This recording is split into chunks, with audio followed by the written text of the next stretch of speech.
वाराणसी के एक होटल में आयोजित प्रेस वार्ता में काशी दुग्ध उत्पादक संगठन के मुख्य कार्यकारी अधिकारी डॉक्टर मनवीर सिंह ने बताया कि हम महिला दुग्ध किसानों की ऐसी सेना बन गए हैं जो डेयरी क्षेत्र में बड़े बदलाव का संदेश लेकर आए।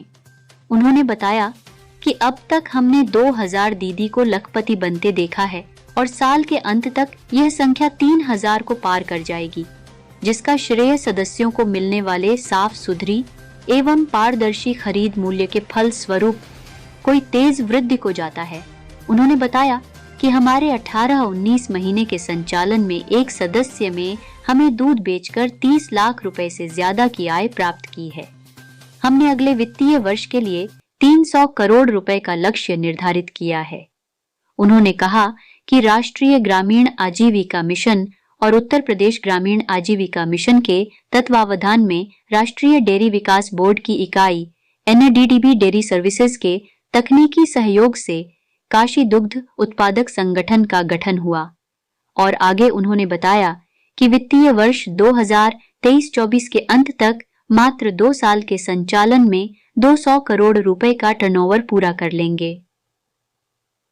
चंदौली जिले से आने वाली प्रफुल्लित KMPO की चेयरपर्सन सरिता देवी ने कहा कि हमारी कुल आय में से 90% दूध की कीमत और इंसेंटिव के रूप में सदस्य किसानों को भुगतान के तौर पर दिया गया और इसी हिसाब से वर्तमान वित्तीय वर्ष में इस क्षेत्र के 5 जिलों की महिला डेयरी किसानों के खाते में 180 करोड़ रुपए भेजे जा चुके हैं।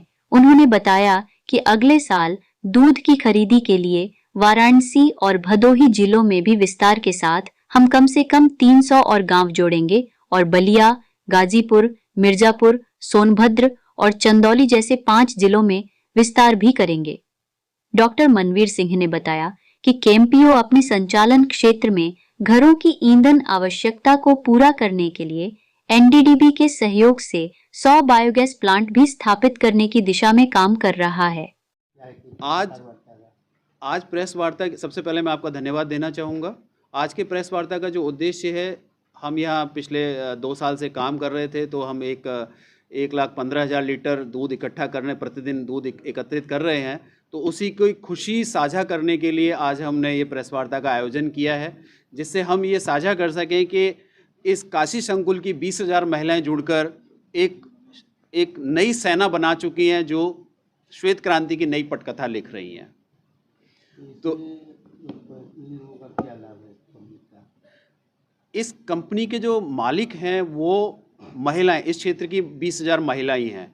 तो आप बात करेंगे, जब इस मिल्क प्रोड्यूसर ऑर्गेनाइजेशन की जो मालिक हैं वो महिलाएं हैं, तो मिल्क प्रोड्यूसर संगठन जो है उसकी जब मालिक होंगे तो जो भी लाभ होगा वो उन्हीं को दिया जाएगा और दिया जा रहा है। मैं आपको यहाँ बताना चाहूँगा, अगर हम 1 रुपया कमाते हैं तो उसमें से 90 पैसा उनकी जेब में जाता है, बाकी से बाकी खर्चे किए जाते हैं, जो कि किसी भी बिजनेस में ऐसा नहीं होता है कि इतना रुपया वापस किया जाए।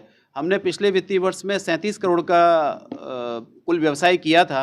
इस साल हम 200 करोड़ का व्यवसाय का लक्ष्य रखा है, तो उसमें से 180 करोड़ रुपया इन 20,000 महिलाओं के बीच में जाएगा।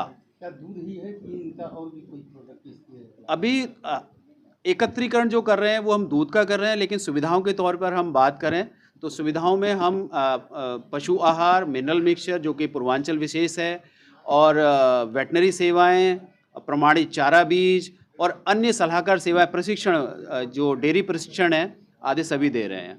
और मैं ये बताऊं, ये जो सब कुछ संभव हो पा रहा है, मैं इसके लिए बहुत बहुत धन्यवाद दूंगा उत्तर प्रदेश सरकार का, उनके राज्य आजीविका मिशन का, राष्ट्रीय आजीविका मिशन, ग्रामीण आजीविका मिशन का, और विशेषकर हमारे जो NDDB के चेयरमैन हैं डॉक्टर मिनेश शाह जी, उनके दूरदर्शी इसका एक विजनरी जो नेतृत्व हमें मिल रहा है, दूरदर्शी नेतृत्व मिल रहा है, उसका विशेष धन्यवाद देना चाहूँगा। और यहाँ बताना भी चाहूँगा कि NDDB की जो संस्था है, NDDB डेयरी सर्विसेज, NDS जिसको हम बोलते हैं, उसके तकनीकी सहयोग के बिना ये संभव नहीं होता था। हम उनका बहुत ही तहे दिल से हार्दिक धन्यवाद देते हैं।